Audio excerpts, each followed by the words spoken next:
Polisi sudah menangkap dokter cabul di Garut, Jawa Barat, namun belum menetapkannya sebagai tersangka karena masih memeriksa sejumlah alat bukti, salah satunya dengan mendatangkan ahli ke TKP di Garut. Lantas apakah prosedur pemeriksaan USG yang dilakukan dokter tersebut sudah masuk dalam ranah pelecehan seksual? Kita akan berbincang bersama dokter spesialis kebidanan dan kandungan sekaligus anggota Perkumpulan Obstetri dan Ginekologi Indonesia atau POGI, Dr. Yusfa Rashid, dan juga kriminolog dari Universitas Indonesia, Mbak Hanifah Hasna. Selamat petang Dr. Yusfa. Mbak Hanifah, terima kasih sudah bergabung bersama kami di Kompas Petang. Saya akan langsung ke Dr. Yusfa terlebih dahulu. Dokter, ini kalau kita melihat prosedur kedokteran khususnya terkait dengan tindakan USG pada saat pemeriksaan bisa ibu hamil ataupun apapun yang berkaitan dengan kandungan, SOP-nya sebenarnya bagaimana ini, Dok? Ya, jadi biasanya suster lebih duluan mempersilahkan pasien untuk berbaring, atau kalau ginekologi tentu di meja ginnya, dan suster akan menutup daerah yang tidak perlu terlihat dan membuka yang daerah yang akan diperiksa. Dan kemudian biasanya kalau untuk USG abdomen ya akan menuangkan jelinya. Kemudian kalau pemeriksaan ginekologi dengan USG transvaginal di dalam, itu biasanya suster yang menyiapkan dan memasukkan perutnya kalau dokter kandungannya dokter laki-laki, dan biasanya dalam keadaan pasien sudah tertutup pahanya ke bawah gitu. Oke, jadi coba saya ingin mengkonfirmasi dalam bahasa yang sederhana. Artinya ketika skin to skin ya, atau saat menyentuh pasien itu dilakukan oleh suster perempuan, bukan oleh dokter langsung. Yes, jadi sebenarnya dalam pemeriksaan USG hampir bisa dipastikan tidak ada sentuhan skin to skin antara dokter pemeriksa dengan pasien, karena dokter memegang probe, sebelah tangannya akan memegang atau berada di board USG. Dan kadang-kadang kalaupun ada pemeriksaan transvaginal USG dari dalam, itu kalau kita mau memastikan pasien merasa nggak nyaman atau sakit di perut bagian bawah sebelah kiri, kanan atau tengah, dokter akan melakukan pemanjatan di daerah pelvic bawah itu, tapi juga biasanya dengan bagian perut yang sudah tertutup. Jadi sama sekali harusnya tidak ada sentuhan kulit dan kulit antara dokter dengan pasien pada pemeriksaan. Kalau Dr. Yusfa sendiri melihat video yang sempat beredar di media sosial, ini sudah ada unsur pelecehan seksual tidak dari kacamata kedokteran? Saya tidak begitu memperhatikan video tersebut ya, tapi saya menyampaikan apa yang seharusnya dilakukan pada saat melakukan pemeriksaan USG gitu. Dan sekilas memang kita memeriksa USG itu tidak ya pastilah tidak kedua tangan berada di perut pasien gitu. Oke. Saya akan ke Mbak Hanifah. Mbak Hanifah, ini pelaku sudah ditangkap tapi belum ditetapkan tersangka. Buktinya sudah ada CCTV. Apa sebenarnya yang masih dicari oleh polisi terkait dengan kasus ini? Kalau dari keterangan Pak Polisi tadi yang menyampaikan bahwa masih akan memanggil saksi dan melakukan pembuktian yang lain, itu memang sangat tepat ya, karena kepercayaan publik terhadap kepolisian harus tetap dijaga. Tetapi ketika ini terlalu lama diputuskan, akhirnya membuat masyarakat itu menjadi kembali lagi tidak mempercayai aturan-aturan yang ada, tidak percaya dengan hukum yang ada. Lalu pada masyarakat juga seperti itu, ada ketakutan secara massal gitu ya, masyarakat terhadap prosesi di ruang dokter tadi itu. Lalu korban-korban sekunder itu akan bermunculan. Mungkin orang-orang yang dulu pernah menjadi korban akan bermunculan dan akan menimbulkan retraumatik lagi. Sehingga ini yang membuat korban itu sebetulnya bukan korban secara langsung, tapi masyarakat luas itu menjadi secara langsung. Di mana seharusnya dokter ini yang dianggap sebagai seseorang yang terpelajar dan ilmunya itu mumpuni dan membuat orang itu mau melakukan pemeriksaan ke dokter, Jadi kembali lagi, Han dikhawatirkan dia akan kembali ke praktek-praktek yang non akademis seperti itu, Mbak.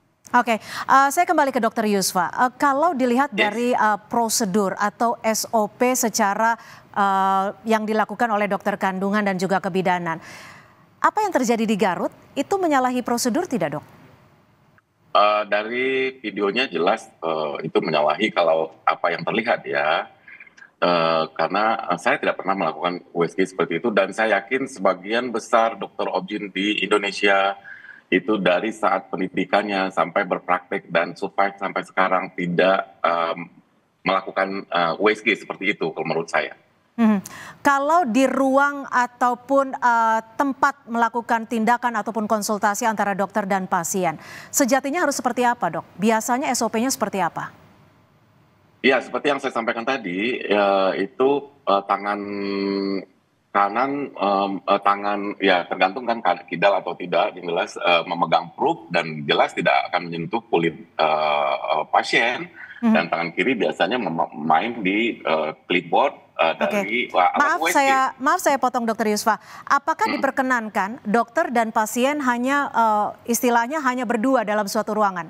Oh ya, itu adalah hal yang sangat penting ya, di mana untuk pemeriksaan kebidanan dan kandungan ini, apalagi kalau dokternya laki-laki, rumah sakit dengan adanya PPK, pedoman praktek klinik, serta suster dengan adanya SPO atau standar prosedur operasional, itu berkolaborate untuk membuat supaya pemeriksaan itu berlangsung aman, nyaman, dan ya aman, nyaman bagi kedua belah pihak gitu. Nah, dalam hal ini biasanya untuk pemeriksaan kebidanan kandungan, suster selalu berada di dalam ruangan, ya. Selalu suster tidak boleh meninggalkan ruangan selagi dokter melakukan pemeriksaan fisik kepada pasien. Nah, biasanya kalau ada alat yang misalnya harus diambil di luar yang nggak tersedia di tempat gitu, nah biasanya akan memanggil temannya untuk menggantikan di dalam sebentar dan dia berlari untuk mengambil alat yang dibutuhkan. Kenapa dia yang berlari? Karena dia yang tahu apa kebutuhan dokter itu gitu. Ini Jadi salah satunya. Bisa disimpulkan bahwa dalam ruangan tidak diperbolehkan dokter hanya berdua dengan pasien. Berdua, harus ya betul. diwajibkan betul. didampingi oleh minimal satu orang bidan.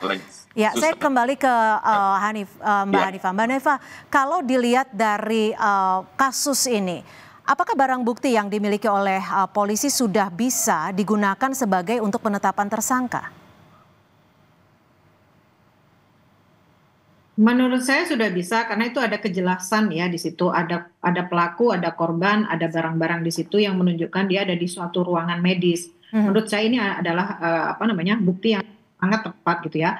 Selain kita harus mencari apakah ada CCTV dan lain-lain. Walaupun CCTV itu sebetulnya fungsinya untuk mencegah, tapi ketika seperti ini berarti kan harus melakukan penangkapan. Sebetulnya sudah sangat-sangat lengkap, tinggal mendapatkan pengakuan aja dari si pelaku yang ada di gambar itu. Tapi tentang keberadaan CCTV di luar dalam kasus ini, memang CCTV turut membantu. Sebenarnya ada tidak sih peraturan diperbolehkan atau tidak diperbolehkan CCTV untuk menjamin keselamatan baik itu dokter ataupun pasiennya?